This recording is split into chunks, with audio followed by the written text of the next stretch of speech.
रात जो हुआ उसे याद करके आज भी मेरे हाथ कांपने लगते हैं, क्योंकि नीमखेड़ा गांव में मैंने सिर्फ अंधेरा नहीं देखा था, मैंने उस अंधेरे में किसी को चलते हुए देखा था। यह कहानी है नीमखेड़ा नाम के एक ऐसे गांव की जहां सूरज ढलते ही सन्नाटा अपनी चादर ओढ़ लेता था। गांव के लोग शहर की चकाचौंध से दूर अपनी ही दुनिया में जीते थे, लेकिन उस गांव का एक हिस्सा ऐसा था जहां परिंदे भी उड़ने से डरते थे। वह था गांव का पुराना सब स्टेशन, एक टूटी हुई इमारत जिसके चारों तरफ जंग लगे तार, सूखे पेड़ और अजीब सी बदबू फैली रहती थी। गांव वाले कहते थे वहां रात में बिजली नहीं, कुछ और जागता है। ठंडी हवा अचानक तेज चलने लगी, आसमान में बादल गरज रहे थे और पूरे गांव में ऐसा सन्नाटा था जैसे हर घर के लोग किसी अनदेखे डर से छिपे बैठे हों। अरे भाई, ये कैसा गांव है? समीर ने झुंझलाकर कहा। अभी शाम के 7 भी नहीं बजे और ऐसा लग रहा है जैसे आधी रात हो गई हो। उसने अपना मोबाइल निकाला, लेकिन स्क्रीन पर सिर्फ एक ही लाइन चमक रही थी। बाहर से अचानक कुछ लोगों के हंसने और धीमे धीमे बातें करने की आवाजें आने लगीं। उस डरावने सन्नाटे में इंसानों की आवाज सुनकर समीर को थोड़ी राहत मिली। वह टॉर्च लेकर बाहर निकला। गांव के बीचों बीच एक विशाल पीपल का पेड़ था, इतना पुराना कि उसकी जड़ें जमीन से बाहर निकलकर सांपों की तरह फैल चुकी थीं। उस पेड़ के नीचे कुछ बुजुर्ग और गांव के कुछ नौजवान लालटेन जलाकर बैठे थे। सबके चेहरों पर अजीब सी गंभीरता थी, जैसे वे हंस तो रहे हों लेकिन भीतर से डरे हुए हों। समीर उनके पास पहुंचा। रामू काका, ये रोज का क्या झमेला है? उसने हल्की झुंझलाहट में कहा। शाम होते ही पूरे गांव का फ्यूज उड़ जाता है क्या? मैं पिछले 3 दिनों से देख रहा हूं, जैसे ही अंधेरा होता है बिजली काट दी जाती है। समीर की बात सुनकर वहां बैठे सभी लोग अचानक चुप हो गए। हवा एकदम से ठंडी पड़ गई, पीपल के पत्ते तेज आवाज में हिलने लगे। रामू काका ने धीरे धीरे अपना सिर उठाया। उनकी धुंधली आंखें अंधेरे में और भी डरावनी लग रही थीं। आओ बेटा समीर, बैठो। उनकी आवाज बेहद धीमी थी, लेकिन उसमें एक अजीब चेतावनी छिपी हुई थी। शहर के लोग घड़ी देखकर चलते हैं, पर यह गांव डर की आहट सुनकर चलता है। समीर हल्का सा मुस्कुराया। उसे लगा शायद गांव वाले अंधविश्वासी हैं, लेकिन तभी रामू काका ने कांपते हाथों से बीड़ी सुलगाई और धीमे स्वर में बोले, यहां बिजली हम नहीं काटते, यहां की बिजली अपने आप बुझ जाती है। ठाक उसी पल दूर पुराने सब स्टेशन की दिशा से कोई भारी चीज गिरने की आवाज आई। सभी गांव वाले एक साथ उस तरफ देखने लगे, लेकिन किसी की हिम्मत नहीं हुई वहां जाने की। रामू काका की आंखें अब पूरी तरह डर से भरी हुई थीं। और यकीन मानो बेटा, इस अंधेरे में ही सबकी भलाई है, कमाल है।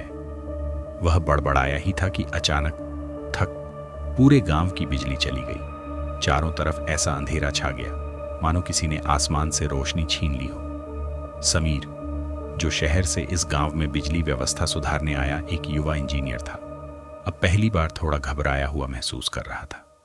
तभी उसके पीछे कहीं दूर अंधेरे में पायल की बहुत धीमी आवाज गूंजने लगी। बाहर से अचानक कुछ लोगों के हंसने और धीमे धीमे बातें करने की आवाजें आने लगी। उस डरावने सन्नाटे में इंसानों की आवाज सुनकर समीर को थोड़ी राहत मिली। वह टॉर्च लेकर बाहर निकला। गांव के बीचों बीच एक विशाल पीपल का पेड़ था, इतना पुराना कि उसकी जड़ें जमीन से बाहर निकलकर सांपों की तरह फैल चुकी थीं। उस पेड़ के नीचे कुछ बुजुर्ग और गांव के कुछ नौजवान लालटेन जलाकर बैठे थे। सबके चेहरों पर अजीब सी गंभीरता थी, जैसे वे हंस तो रहे हों लेकिन भीतर से डरे हुए हों। समीर उनके पास पहुंचा। रामू काका, ये रोज का क्या झमेला है? उसने हल्की झुंझलाहट में कहा। शाम होते ही पूरे गांव का फ्यूज उड़ जाता है क्या? मैं पिछले 3 दिनों से देख रहा हूं, जैसे ही अंधेरा होता है बिजली काट दी जाती है। समीर की बात सुनकर वहां बैठे सभी लोग अचानक चुप हो गए। हवा एकदम से ठंडी पड़ गई, पीपल के पत्ते तेज आवाज में हिलने लगे। रामू काका ने धीरे धीरे अपना सिर उठाया। उनकी धुंधली आंखें अंधेरे में और भी डरावनी लग रही थी। आओ बेटा, समीर, बैठो। उनकी आवाज बेहद धीमी थी, लेकिन उसमें एक अजीब चेतावनी छिपी हुई थी। शहर के लोग घड़ी देखकर चलते हैं, पर यह गांव डर की आहट सुनकर चलता है। समीर हल्का सा मुस्कुराया। उसे लगा शायद गांव वाले अंधविश्वासी हैं, लेकिन तभी रामू काका ने कांपते हाथों से बीड़ी सुलगाई और धीमे स्वर में बोले, यहां बिजली हम नहीं काटते, यहां की बिजली अपने आप बुझ जाती है। ठाक। उसी पल दूर पुराने सबस्टेशन की दिशा से कोई भारी चीज गिरने की आवाज आई। सभी गांव वाले एक साथ उस तरफ देखने लगे, लेकिन किसी की हिम्मत नहीं हुई वहां जाने की। रामू काका की आंखें अब पूरी तरह डर से भरी हुई थीं। और यकीन मानो बेटा, इस अंधेरे में ही सबकी भलाई है। हाँ साहब, पीछे बैठे एक बूढ़े आदमी ने कांपती आवाज में कहा, बिजली आएगी तो वह सब दिखने लगेगा जिसे कोई देखना नहीं चाहता। यह सुनकर समीर हल्का सा हंस पड़ा। क्या काका, आप लोग भी इन अंधविश्वासों में पड़े हैं? उसने मुस्कुराते हुए कहा, मैं कल सुबह ही उस पुराने पावर हाउस जाऊंगा और देखूंगा आखिर गड़बड़ कहाँ है। हो सकता है कोई तार ढीला हो या ट्रांसफॉर्मर पुराना हो गया हो। लेकिन जैसे ही समीर ने पुराना पावर हाउस कहा, वहां बैठे सभी लोगों के चेहरे का रंग उड़ गया। अभी तक जो लोग धीरे धीरे बातें कर रहे थे, उनकी हंसी अचानक एक डरावनी खामोशी में बदल गई। पीपल के पेड़ के पत्ते तेज हवा में अजीब आवाज करने लगे। एक छोटा बच्चा जो अपने पिता के पास बैठा था, डर कर तुरंत उनकी धोती पकड़कर छिप गया। समीर अब थोड़ा असहज महसूस करने लगा था। रामू काका धीरे धीरे अपनी जगह से उठे। उनके चेहरे पर डर साफ दिखाई दे रहा था। उन्होंने कांपते हाथ से समीर के कंधे पर हाथ रखा। बेटा, तुम यहां नए हो, इसलिए तुम्हारी बातों का बुरा नहीं मानेंगे। उनकी आवाज अब पहले से ज्यादा भारी हो चुकी थी। लेकिन एक बात गांठ बांध लो। रामू काका कुछ सेकंड के लिए रुक गए। उनकी आंखें सीधे समीर के पीछे अंधेरे की तरफ टिकी थीं, जैसे वहां कोई खड़ा हो। समीर ने पलटकर देखने की कोशिश की, लेकिन वहां सिर्फ घना अंधेरा था। फिर रामू काका धीमे स्वर में बोले, उस पुराने सबस्टेशन के अंदर मशीनें नहीं रहती बेटा, वहां कोई और रहता है। रामू काका ने समीर का हाथ कसकर पकड़ लिया। उनकी उंगलियां बर्फ की तरह ठंडी थीं। गांठ बांध लो बेटा, उन्होंने धीमी लेकिन कांपती आवाज में कहा। उस पुराने पावर हाउस की तरफ जाने वाला रास्ता मौत का दरवाजा है। पीपल के पेड़ के नीचे बैठे बाकी लोग अब सिर झुकाकर चुप बैठे थे, जैसे कोई पुराना डर फिर से जाग गया हो। रामू काका ने अंधेरे में दूर कहीं इशारा किया। वो रास्ता उस पुराने कुएं के पास से होकर गुजरता है, जहां सालों पहले एक हादसा हुआ था। हवा अचानक एकदम शांत हो गई, इतनी शांत कि समीर को अपनी सांसों की आवाज तक सुनाई देने लगी। उस जगह पर अब इंसान नहीं रहते। रामू काका फुसफुसाए, वहां हवा भी रुक जाती है और परछाइयां अपने आप चलने लगती हैं। समीर ने गहरी सांस ली और झुंझलाकर हंस पड़ा। काका, मैं यहां काम करने आया हूं, डरने नहीं। उसकी आवाज में शहर वाला आत्मविश्वास साफ झलक रहा था। कल सुबह मैं वहां जाऊंगा और आप लोग देखेंगे, शाम को पूरा गांव रोशनी से जगमगाएगा। उसकी बात खत्म होते ही दूर कहीं किसी औरत के रोने जैसी बहुत धीमी आवाज गूंजी। समीर एक पल के लिए रुका, लेकिन अगले ही पल उसने खुद को संभाला और पैर पटकता हुआ वहां से निकल गया।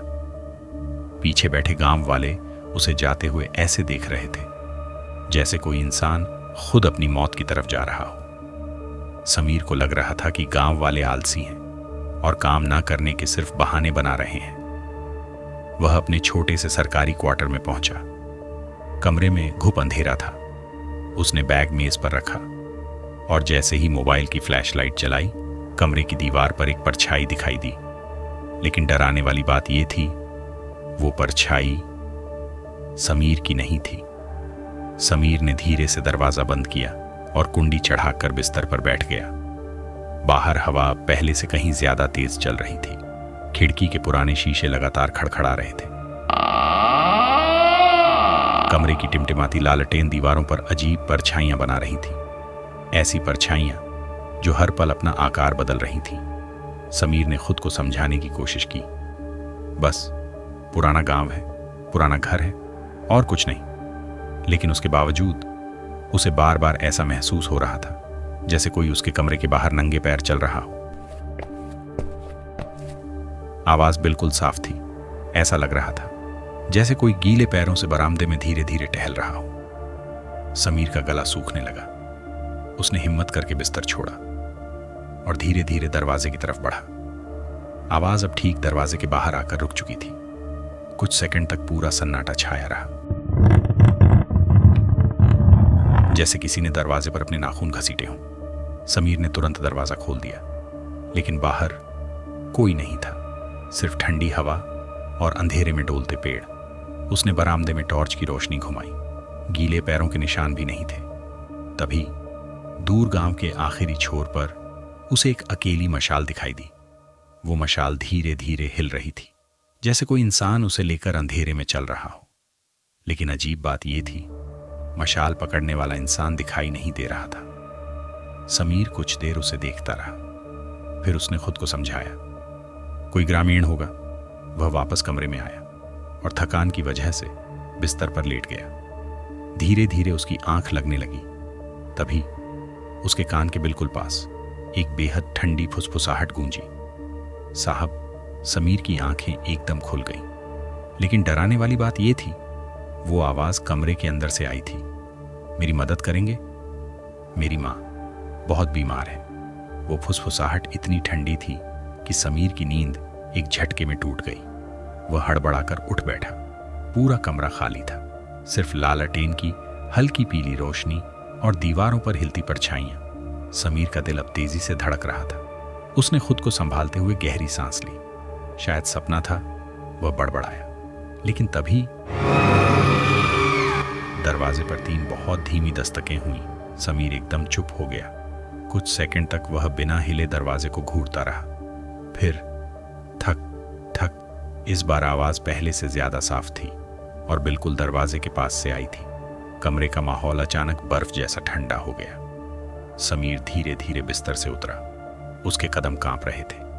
वह दरवाजे तक पहुंचा और कांपते हाथों से कुंडी खोली। चिर्रर। दरवाजा खुलते ही बाहर की ठंडी हवा कमरे में भर गई। सामने एक युवक खड़ा था। उसका चेहरा इतना सफेद था मानो उसके शरीर में खून की एक बूंद भी बाकी ना हो। उसके बाल भीगे हुए थे। कपड़ों से मिट्टी और गंदे पानी की बदबू आ रही थी। सबसे डरावनी बात, उसके पैर पूरी तरह कीचड़ से सने हुए थे और बरामदे में गीले निशान छोड़ रहे थे। समीर घबराकर पीछे हटा। कौन हो तुम? इतनी रात को यहां क्या कर रहे हो? युवक ने धीरे धीरे अपना सिर उठाया। उसकी आंखें पूरी तरह काली थीं। तुम्हें पता नहीं, समीर ने डर छुपाते हुए कहा। यह सरकारी क्वार्टर है।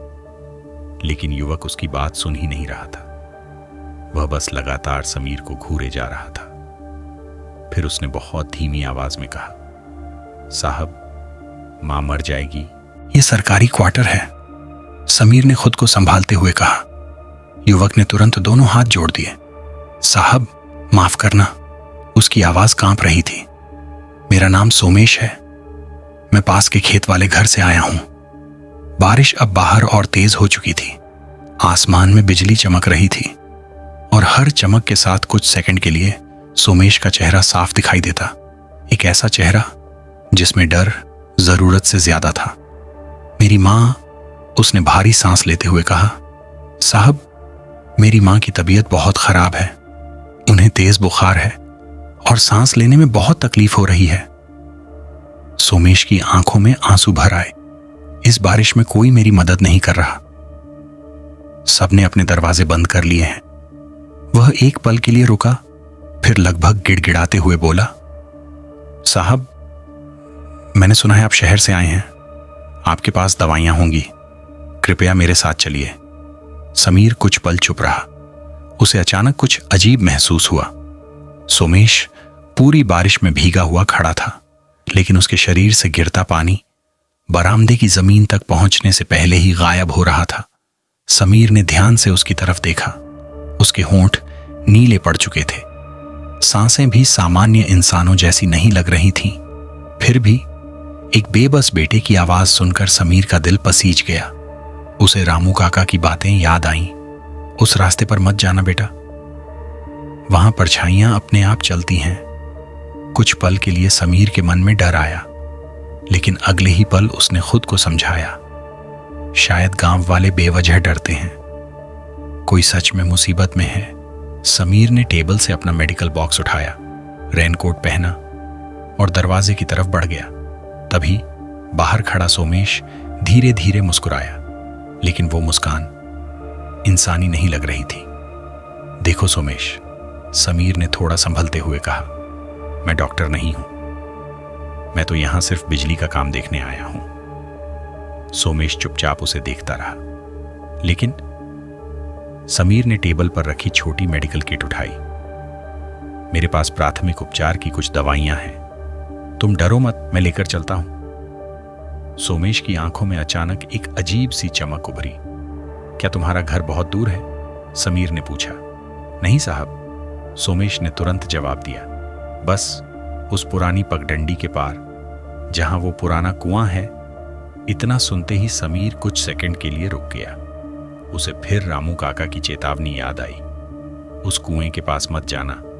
लेकिन सोमेश जल्दी जल्दी बोलने लगा, हम पगडंडी से जाएंगे तो जल्दी पहुंच जाएंगे, बस आप जल्दी चलिए साहब, वक्त बहुत कम है। उसकी आखिरी लाइन सुनकर समीर का मन पिघल गया। वह अंदर गया, कुछ दवाइयां जेब में रखी, टॉर्च उठाई और फिर सोमेश के पीछे पीछे चल पड़ा। जैसे ही दोनों क्वार्टर से बाहर निकले, पूरा माहौल अचानक बदल गया। सन्नाटा अब पहले से कहीं ज्यादा गहरा हो चुका था।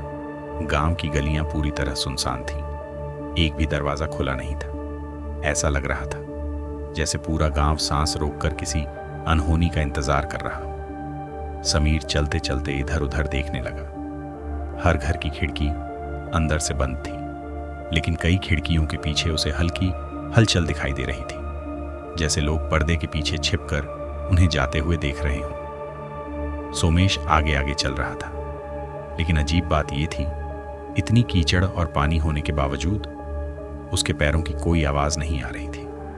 समीर लगातार चलते हुए एक बात महसूस कर रहा था। उसे अपनी भारी चप्पलों की आवाज साफ सुनाई दे रही थी,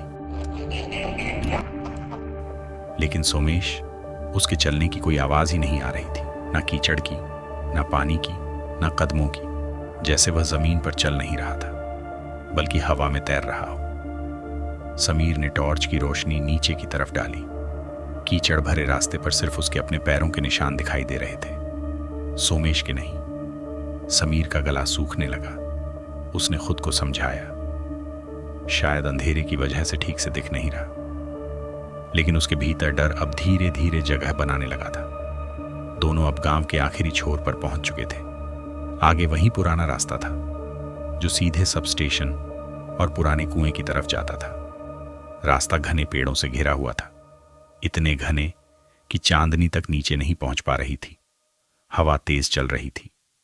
पेड़ों की लंबी टहनियां अंधेरे में ऐसे हिल रही थीं जैसे कोई विशाल काले हाथ उन्हें रोकने की कोशिश कर रहे हों। समीर ने डर कम करने के लिए बात करना शुरू किया। सोमेश, तुम लोग इस सुनसान इलाके में क्यों रहते हो? उसने चारों तरफ देखते हुए कहा। यहां तो बिजली के खंभे भी पूरी तरह पुराने हैं। कल मैं इसी इलाके का मुआयना करने वाला था। सोमेश अचानक रुक गया। उसकी पीठ समीर की तरफ थी। कुछ सेकंड तक वह बिना हिले खड़ा रहा, फिर बहुत धीमी आवाज में बोला, साहब, हम वहां रहते नहीं हैं। हवा अचानक पूरी तरह थम गई। समीर का दिल तेजी से धड़कने लगा। उसने डरते हुए पूछा। सोमेश ने धीरे धीरे अपना सिर घुमाया। उसके चेहरे पर अब कोई भाव नहीं था। हम वहां फंसे हुए हैं, बंधे हुए हैं। सोमेश की आवाज अब इंसानी कम और किसी गहरी गूंज जैसी ज्यादा लग रही थी। बरसों से उस कुएं ने हमें कहीं जाने ही नहीं दिया। समीर के कदम अचानक धीमे पड़ गए। उसके शरीर में सिहरन दौड़ गई। आप बस चलते रहिए साहब, सोमेश ने बिना पीछे देखे कहा। रास्ता थोड़ा कठिन है। अब रास्ता और ज्यादा सुनसान हो चुका था। चारों तरफ सिर्फ घना अंधेरा, गीली मिट्टी की बदबू और पेड़ों की टेढ़ी मेढ़ी शाखाएं। बगल की झाड़ियों में अचानक तेज हलचल हुई। समीर और सोमेश दोनों एक साथ रुक गए। समीर ने तुरंत टॉर्च उस तरफ घुमाई। अंधेरे के बीच उसे दो चमकती हुई आंखें दिखाई दी। वो आंखें जमीन से काफी ऊंचाई पर थीं, जैसे कोई लंबा इंसान झाड़ियों के पीछे खड़ा हो। समीर का गला सूख गया। शायद कोई जानवर होगा, उसने खुद को समझाने की कोशिश की, लेकिन तभी हवा में बहुत धीमी इंसानी फुसफुसाहट गूंजी। एक और शिकार। समीर के हाथ से टॉर्च लगभग छूट गई। फिर दूसरी आवाज आई। आज फिर कोई इस रास्ते पर आया है। समीर ने डरकर सोमेश की तरफ देखा। सोमेश, ये आवाजें कहां से आ रही हैं? कुछ सेकंड तक सोमेश चुप रहा। फिर उसने बिना भाव वाली आवाज में कहा, आवाजों पर ध्यान मत दीजिए साहब, वो तो बस भटके हुए लोग हैं। समीर अब वापस लौटना चाहता था, लेकिन तभी सोमेश ने सामने इशारा किया। हम पहुंच गए हैं, देखिए वो रहा मेरा घर। समीर ने कांपते हाथों से टॉर्च सामने डाली। घने पेड़ों के बीच एक पुराना टूटा हुआ घर दिखाई दिया। घर की दीवारों पर काली सीलन जमी थी, छत आधी टूटी हुई थी और खिड़कियां अंदर से पूरी तरह अंधेरी थीं। लेकिन सबसे डरावनी बात, घर के बाहर एक पुराना लकड़ी का झूला अपने आप धीरे धीरे हिल रहा था। घर के बाहर एक पुराना बिजली का खंभा टेढ़ा होकर आधा गिर चुका था। उस पर लगे तार हवा में धीरे धीरे हिल रहे थे, मानो उनमें अभी भी कोई मरी हुई करंट बाकी हो। समीर जैसे ही उस घर के आंगन में पहुंचा, उसकी सांस अचानक रुक गई। हवा में एक बेहद तेज सड़न की बदबू फैली हुई थी। ऐसी बदबू जैसे कोई चीज महीनों से वहां मरकर सड़ रही हो। समीर ने तुरंत नाक ढंक ली। ये कैसी बदबू है? लेकिन सोमेश बिना कुछ बोले दरवाजे की तरफ बढ़ गया। उसने धीरे से टूटा हुआ दरवाजा खोला।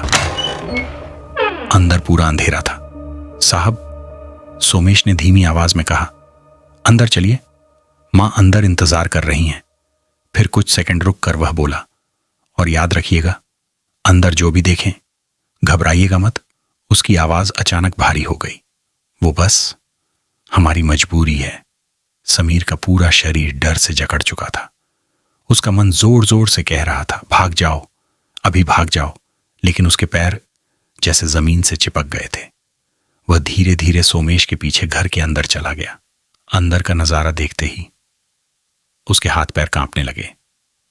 कमरे के कोने कोने में मकड़ी के विशाल जाले फैले हुए थे। दीवारों पर धूल और काली सीलन की मोटी परत जमी थी। ऐसा लग रहा था जैसे इस घर में बरसों से कोई इंसान नहीं रहा। कमरे के बीचों बीच एक पुराना लकड़ी का बिस्तर रखा था और उस बिस्तर पर कोई बैठा हुआ था। उसका पूरा शरीर एक गंदे सफेद कपड़े से ढंका हुआ था। लेकिन सबसे डरावनी बात, वो इंसान सांस नहीं ले रहा था कि अंदर की हवा इतनी भारी थी कि समीर को सांस लेने में तकलीफ होने लगी। सड़न की बदबू अब असहनीय हो चुकी थी। ऐसा लग रहा था जैसे किसी बंद कमरे में कई लाशें एक साथ सड़ रही हों। छत से पानी की बूंदें टपक रही थीं और हर आवाज उस खामोश कमरे में अजीब तरह गूंज रही थी। कमरे के बीचों बीच एक पुरानी लकड़ी की खाट बिछी हुई थी। उस पर एक सफेद चादर से ढकी आकृति लेटी थी। आकृति बिल्कुल स्थिर थी, इतनी स्थिर कि वह इंसान कम और लाश ज्यादा लग रही थी। समीर ने डरते हुए पीछे देखा। सोमेश, उसकी आवाज कांप रही थी। सोमेश, कहाँ हो तुम? कोई जवाब नहीं आया। यहां इतनी बदबू क्यों है? और ये तुम्हारी मां, क्या ये सो रही हैं? समीर की आवाज कमरे की दीवारों से टकराकर वापस लौट आई, लेकिन कमरे में कोई दूसरा इंसान नहीं था। समीर का दिल तेजी से धड़कने लगा। उसने घबराकर चारों तरफ टॉर्च घुमाई। सोमेश, जो अभी कुछ सेकंड पहले उसके बिल्कुल बगल में खड़ा था, अब गायब हो चुका था। तभी करकरर खाट पर लेटी हुई उस आकृति में हल्की सी हरकत हुई। समीर एकदम जम गया। सफेद चादर धीरे धीरे नीचे खिसकने लगी। पहले सूखे काले बाल दिखाई दिए, फिर एक बेहद झुर्रियों से भरा चेहरा, और फिर समीर की चीख निकलते निकलते रह गई, क्योंकि उस औरत की आंखें नहीं थीं। उनकी जगह सिर्फ दो काले खाली गड्ढे थे। सफेद चादर पूरी तरह नीचे खिसक गई। अब समीर के सामने एक अत्यंत बूढ़ी औरत का चेहरा था। उसका चेहरा गहरी झुर्रियों से भरा हुआ था। त्वचा इतनी सूखी और सिकुड़ी हुई, मानो सालों से उसके शरीर में खून की एक बूंद भी ना बची हो। उसकी आंखें अंदर धंसी हुई थीं और रंग बिल्कुल राख जैसा सफेद था। धीरे धीरे उसने अपनी सूखी पीली आंखें खोली और सीधे समीर की तरफ देखने लगी। उस नजर में कुछ ऐसा था जिसने समीर के शरीर से जैसे सारी ताकत खींच ली। औरत के होंठ धीरे धीरे हिले। आ गए बेटा। उसकी आवाज बहुत कमजोर थी, लेकिन कमरे के हर कोने में अजीब तरह गूंज रही थी। सोमेश कह रहा था कि शहर से कोई नया साहब आया है जो गांव का अंधेरा दूर करेगा। कमरे की लालटेन अचानक तेज तेज टिमटिमाने लगी। औरत हल्का सा मुस्कुराई। उसकी मुस्कान देखकर समीर के रोंगटे खड़े हो गए। क्या तुम मेरा अंधेरा भी दूर कर दोगे? समीर के गले से आवाज ही नहीं निकल रही थी। उसके हाथ कांप रहे थे। अब उसे साफ दिखाई दे रहा था। उस औरत के नाखून असामान्य रूप से लंबे और काले थे और उसकी खाल हड्डियों से इस तरह चिपकी हुई थी जैसे वह कोई जिंदा इंसान नहीं बल्कि चलता फिरता कंकाल हो। समीर ने खुद को संभालने की कोशिश की। जी मां जी। उसकी आवाज बुरी तरह कांप रही थी। सोमेश ने कहा कि आपकी तबीयत खराब है। उसे बुलाइए। समीर ने घबराकर पीछे देखा। पूरा कमरा खाली था। तभी वो बूढ़ी औरत धीरे धीरे हंसने लगी। उसकी हंसी इंसानी नहीं लग रही थी और फिर उसने अपनी गर्दन टेढ़ी करते हुए कहा, सोमेश। लेकिन बेटा, सोमेश को मरे हुए 15 साल हो चुके हैं। समीर ने कांपते हाथों से अपनी मेडिकल किट आगे बढ़ाई। मैं दवाइयां लाया हूं। वो बूढ़ी औरत धीरे धीरे सिर हिलाने लगी।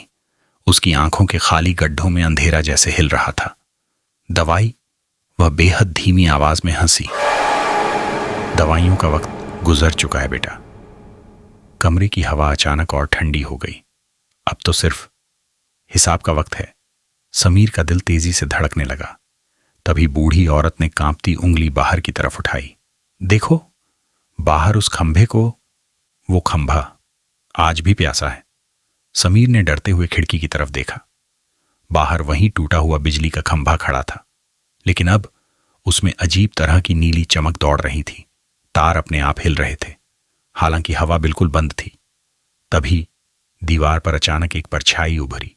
समीर ने घबराकर पीछे देखा। वो सोमेश की परछाई थी, लेकिन डराने वाली बात, कमरे में सोमेश खुद मौजूद नहीं था। सिर्फ उसकी परछाई दीवार पर चल रही थी।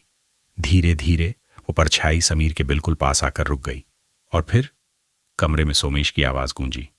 साहब, आप सोच रहे होंगे कि मैं आपको यहां क्यों लाया। दीवार पर बनी परछाई अब तड़पने लगी।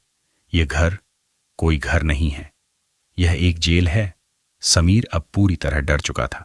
सोमेश की आवाज भारी और दर्द से भरी होती जा रही थी। 2 साल पहले जब यह खंभा गिरा था, तब गांव के लोग तमाशा देख रहे थे।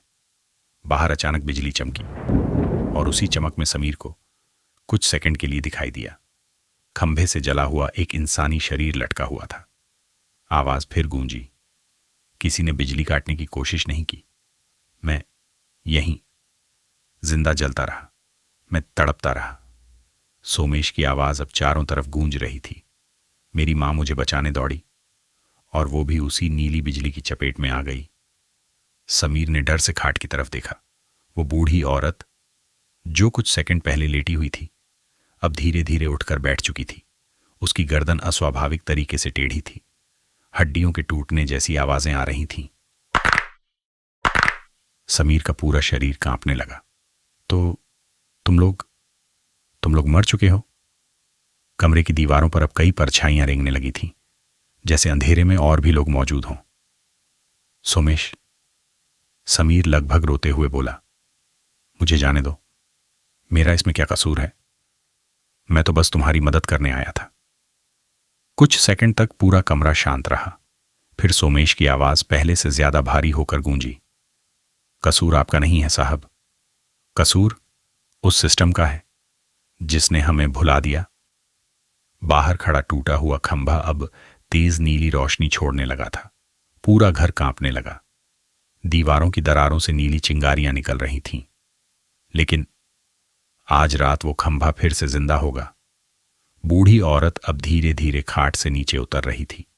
उसके पैर जमीन को छू भी नहीं रहे थे। उसे एक बलि चाहिए ताकि गांव की बिजली हमेशा के लिए लौट सके। समीर पीछे हटने लगा, लेकिन अचानक कमरे का दरवाजा अपने आप बंद हो गया।